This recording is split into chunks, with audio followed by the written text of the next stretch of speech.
Hey everyone, welcome back to another stimulus update. Tonight we are talking all about the idea that if you have not gotten stimulus PPP round 2 money, we probably know why, and we're going to talk about it. I'm Logan. Hey, it's Edin over here. And Edin, walk us through your experience because you have been slamming the phones, calling banks. Some of your clients have gotten their money, others haven't. So walk us through, I guess, your entire experience with this. Man, it's been frustrating.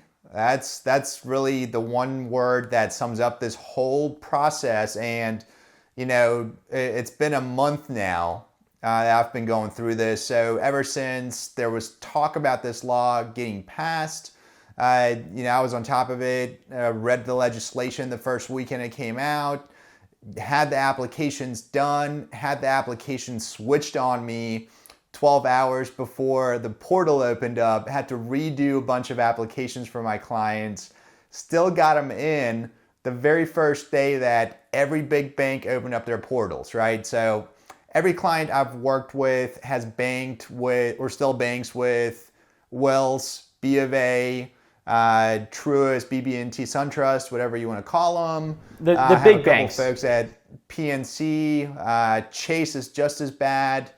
On the front end, the experience, it was exciting because those are the big banks. Their technology is top notch. You can get into a portal and you can upload everything. It's basically a checklist, right? So you know that you have submitted absolutely everything. And for me, it was like, hey, I know I've submitted all these applications as one of the first ones. I know I've done a full application because my clients give me access to pretty much everything, right? So that's a part of how I do my business. It's very open. So it's not like I was waiting for, it wasn't like, hey, Logan, I need this, and it takes 2 days. It was, I had it was done, it was uploaded, and then it was a waiting game. So that was round one. And really with the big banks, I mean, Wells Fargo was a complete disaster, still is.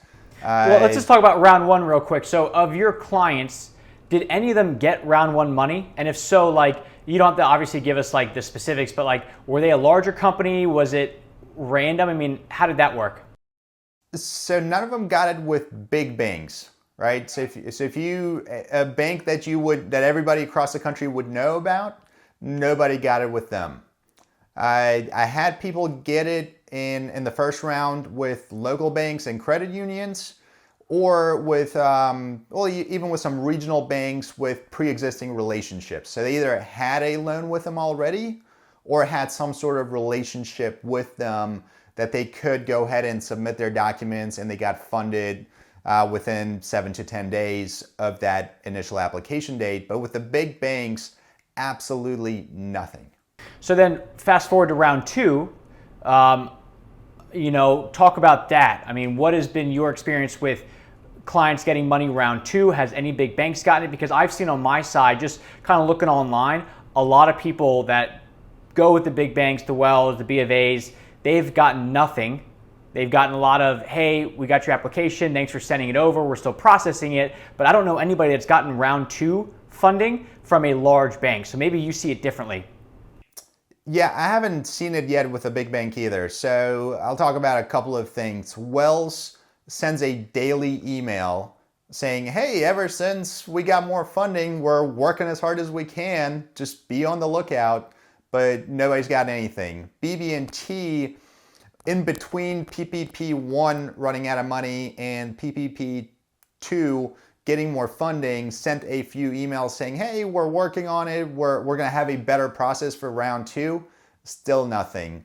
So that experience has been the same. Bank of America, very similar. Bank of America has been very difficult for me to deal with.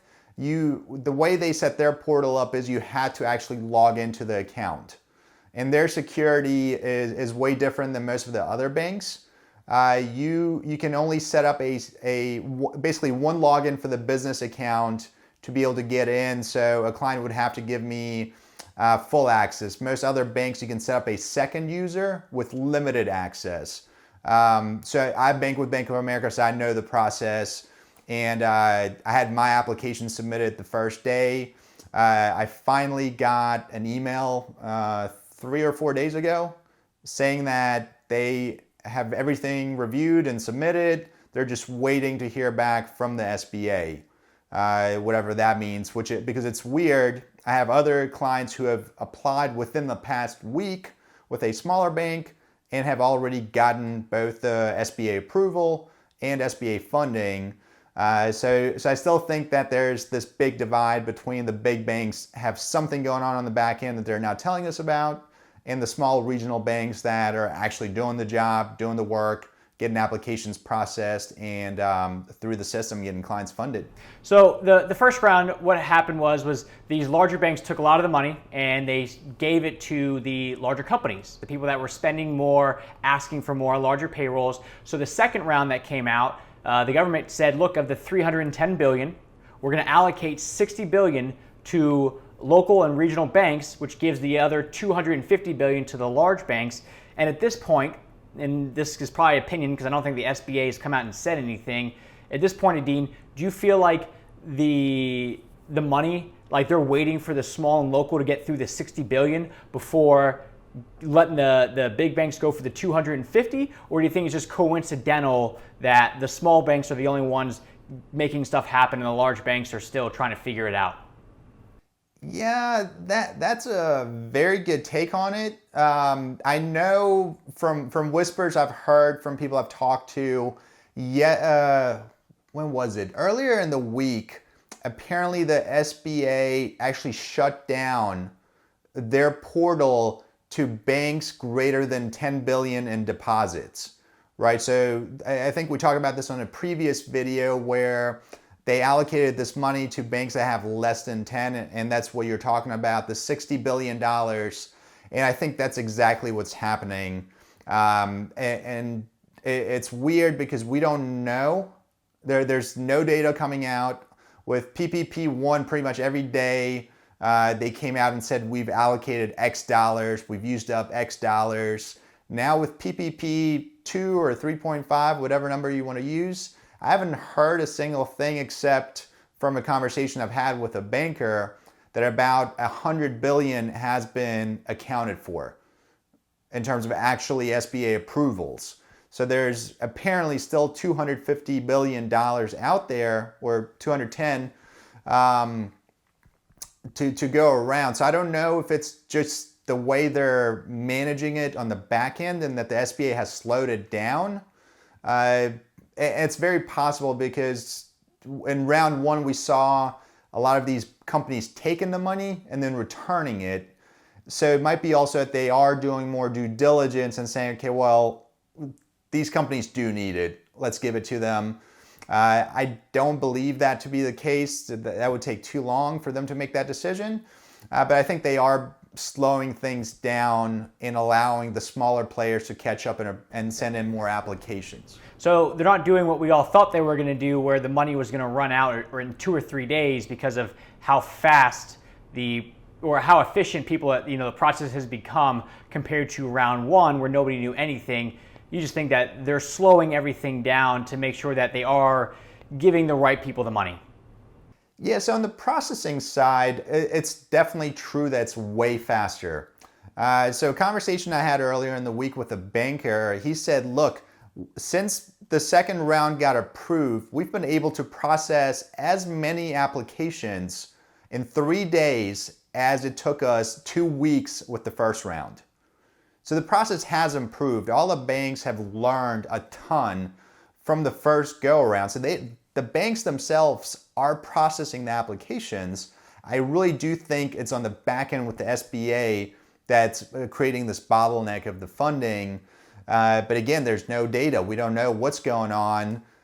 Even with, I'm going to switch gears here to EIDL grants. So the EIDL grant portal, the application link that we used the first round to get the $1,000 per employee, that link no longer works. And if you go to the SBA's website, you can't find that link either. There's no place to apply for EIDL grants, EIDL loans, even though there was additional money allocated to the program. Has it ever opened up, or has it always just, after the first round, stayed closed or stayed hidden? Yeah, after the first round, so once they announced that all the money is gone, they closed it down. It's been closed ever since. Okay. And then back to the PPP. So of those companies, the clients that you work with that have gotten the small local bank loan approvals, are those just with the clients that have already had a pre-existing relationship, or was there anything that the banks were looking for to, get some of the non-members their money?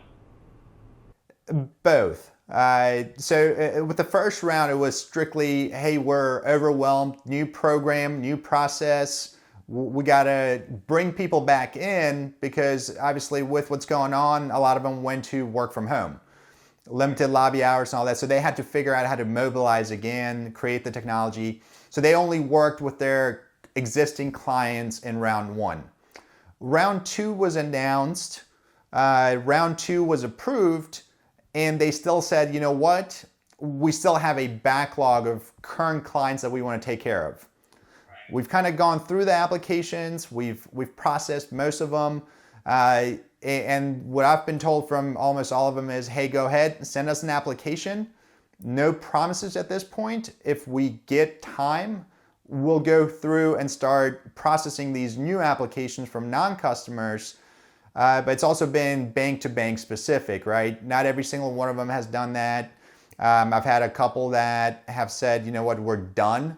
We don't want any part of round two. And then I've also had a couple people call me back earlier this week saying, hey, we're done with our existing customers. We have some capacity. We're willing to take them, but we also want a long-term relationship, right? It doesn't make sense for us to just sit here and be the processor of these loans. Now, again, financially below, I think it's $100,000, the banks get 5% from the SBA to process the loans. So, I mean, if you have a $50,000 loan, they make $2,500. It's money, but it's not like, oh my God, let's do 20 of these. Because again, you're taking away from your current relationships, from helping your clients who've been with you. So they're playing that game, the dating game that we brought up a few videos ago about saying, look, like we'll take your application, but ultimately in a week or two or three, we also want something from you. So you got to be ready to either open up and move your business checking relationship, business credit card relationship, something that kind of creates that long-term relationship that makes it worth for both sides to do this. So if you're waiting for round two money and you've been told maybe don't bother at one bank, would it still behoove you to call around and say, hey, I'm not a member, but I do still want to apply and potentially start and then start a relationship with you guys? I think it's totally worth it. If you need and want the money, go to SBA.gov, the SBA's website. There's a find a lender match tool. It's by state. So you go to find your state where you're at, go down the list. I mean, it's going to be a ton, a stupid amount. I know because I did it, right? So for North Carolina, I think the list must have had at least 300 or 400 banks. Now I knew already from experience which ones would take my call, which ones would tell me clients only.